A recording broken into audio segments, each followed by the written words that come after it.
Le Seigneur est bon, n'est-ce pas? Il est très bon, il est très bienvenu. Donc, nous disions donc, comme nous le disions avant la pause, le tabernacle, c'est quelque chose de très important. Nous avions commencé à rentrer ou à marcher dans le tabernacle.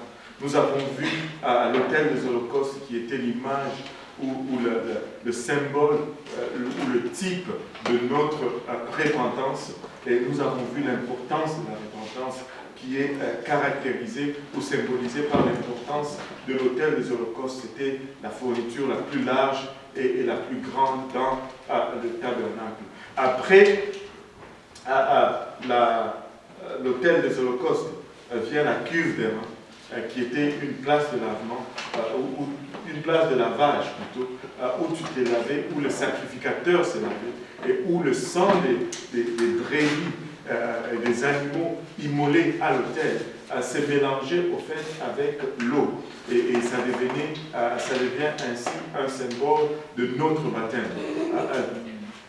Nous devons nous repentir et nous devons nous faire baptiser également au nom de Jésus-Christ pour le pardon de nos péchés. Et après les deux pièces, la prochaine chose qui vient, c'est la tente d'assignation.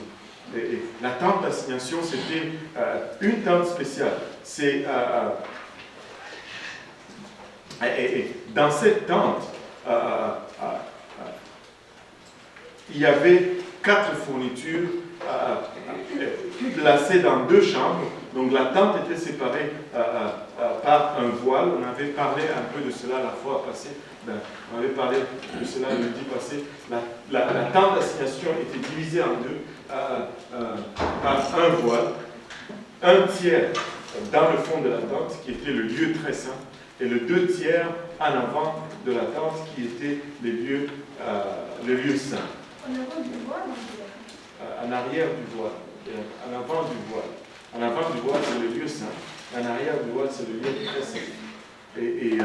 Mais non, il y a plusieurs choses que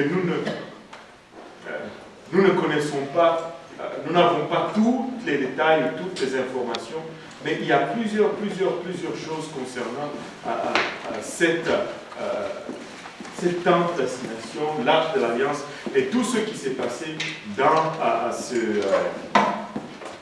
le service du tabernacle. Plusieurs choses. Je vais juste mentionner une couple aujourd'hui, mais c'est juste pour le plaisir, pour le fun, on va dire. Maintenant, remarquez, la première des choses que je voulais souligner, c'est que la première partie était plus large. Et là, les sacrificateurs, presque tous les sacrificateurs entraient là-dedans. Mais la deuxième partie était moins large, était un tiers. Et là-dedans, une seule personne entrait une fois par année. Une seule personne y entrait une fois par année. Et c'était spécial. Mais cette petitesse de la chambre parle aussi volume de notre marche ou de notre intimité ou de notre approche avec Dieu. Si tu vas être intime avec Dieu, si tu vas être proche de Dieu, ça va être toujours dans l'intimité, seul. Plus tu avançais, plus l'espace était restreint. Et plus tu avançais, plus l'espace était restreint. Donc, ce n'est pas étonnant que plus tu avances avec Dieu, tu vas te retrouver très souvent dans une certaine solitude quand tu avances avec Dieu. Oh boy. Amen. Amen. Maintenant, la troisième étape, vraiment, c'est le lieu très saint. On va sauter le lieu saint. On va rentrer directement dans le lieu saint. Et vous allez comprendre pourquoi. La troisième étape, vraiment, c'est le lieu très saint, ou le saint des saints, où s'est trouvée l'arche de l'Alliance. L'arche de l'Alliance, encore une fois, était une boîte en bois. Je pense que le bois était le bois d'acacia, recouvert d'or à l'intérieur et à l'extérieur. Amen. à l'intérieur et à l'extérieur. Ça nous parle de beaucoup de choses. Premièrement, de notre état à nous. Sur l'arche de l'Alliance, c'est manifester la présence de Dieu. Vous savez que quand on vient dans le Nouveau Testament, la présence de Dieu vient et elle habite en nous. Nous sommes l'arche de l'Alliance. Et comme nous sommes l'arche de l'Alliance, nous devons aussi respecter ce principe ou ce précepte. C'est-à-dire l'or à l'extérieur et l'or à l'intérieur. Amen. C'est-à-dire ma sanctification, elle doit être et à l'intérieur et à l'extérieur. Ma sanctification, elle doit être et à l'intérieur et à l'intérieur. Certains disent que Dieu regarde au cœur. Oui, Dieu regarde au cœur. On n'en disconvient pas. Mais Dieu ne regarde pas seulement au cœur. Dieu regarde aussi à notre apparence. Sinon, il n'allait pas nous demander de laisser lui notre lumière à travers le monde, afin que les gens le voient et qu'il le glorifie, lui qui est dans les cieux. Et en plus que Dieu ne regarde pas seulement le cœur, les hommes ne voient pas le cœur. Moi, je ne peux pas voir ce qu'il y a dans ton cœur. Je ne peux voir que ce que tu me montres, ce qu'il y a à l'extérieur. Et ça, c'est ta carte de visite. Le monde nous dit ceci, l'habit ne fait pas le moine, mais on reconnaît le moine par sa soutane. On va reconnaître le moine par sa soutane. S'il n'a pas de soutane, comment est-ce qu'on va savoir qu'il est moine? Mais ce n'est pas parce qu'il porte la soutane qu'il est automatiquement moine. Mais on comprend que pour qu'on arrive à la conclusion qu'il est moine, ça prend une soutane. La soutane, on ne va pas l'enlever parce qu'il y a des faux moines qui portent juste la soutane, mais qui ne sont pas, eux, des moines. Ce n'est pas parce que tu habilles sainteté que tu es nécessairement saint. Mais si tu es saint à l'intérieur, il faut que ta sainteté sorte aussi à l'extérieur. Parce que la couverture, plutôt l'or, était aussi bien à l'intérieur qu'à l'extérieur. Amen. Maintenant, l'autre chose qu'on va apprendre sur le tabernacle, plutôt sur l'arche, c'est que c'était aussi un type de Jésus-Christ. L'or représente la divinité et le bois représente l'humanité. Et quand on regarde dans le plan de Dieu, il occupe 3 titres principaux. Il est Père dans la création, il est Fils dans la rédemption et il est Saint-Esprit dans la consolation. Amen. Oui. Je vais vous demander de répéter un peu, parce que vous parlez de quelque chose qui symbolise la solitude. Je n'ai pas bien compris.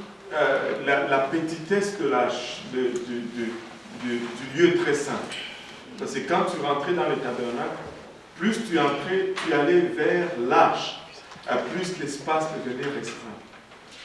Plus tu t'approchais de là où Dieu se trouve, moins de gens il va t'y avoir autour de toi. Et c'est ça le symbole. Plus tu vas t'approcher de Dieu, moins de foule tu vas avoir autour de toi. De foule. Et quand tu vas rentrer, tu vas arriver à une solitude. Moi, personnellement, c'était une des choses que le Seigneur m'avait montré avant, d'une façon assez spéciale. Je ne sais pas, la plupart de ceux qui font la retraite des enfants vont connaître le frère Jason Gauche, qui vient souvent ici pour la retraite des enfants. Mais c'était plutôt son père. Son père était venu ici il y a longtemps, mais pour le moment il est décédé. Et son père était un grand monsieur. Un jour il est venu pour la retraite des enfants. Après la retraite, je pense que c'était un vendredi soir, il partait. Et tout le monde est parti. Moi, j'étais encore là, je ne sais même pas comment ou pourquoi, Mais j'ai traîné encore ici. Ça n'a pas commencé aujourd'hui.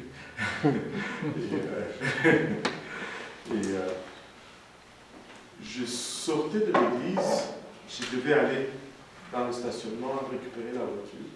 Et lui, il était en avant de moi, peut-être quelques mètres. Il avait, c'était au mois de février ou de mars, il avait son manteau long, il avait une mallette. Et comme c'était une grande personne, il avait une silhouette un peu coupée à cause de l'âge. Et quand il marchait dans le stationnement Moubelatos, moi je venais un peu loin en arrière. Et juste pour un moment, on dirait que tout s'était arrêté. C'était comme s'il y avait un calme particulier.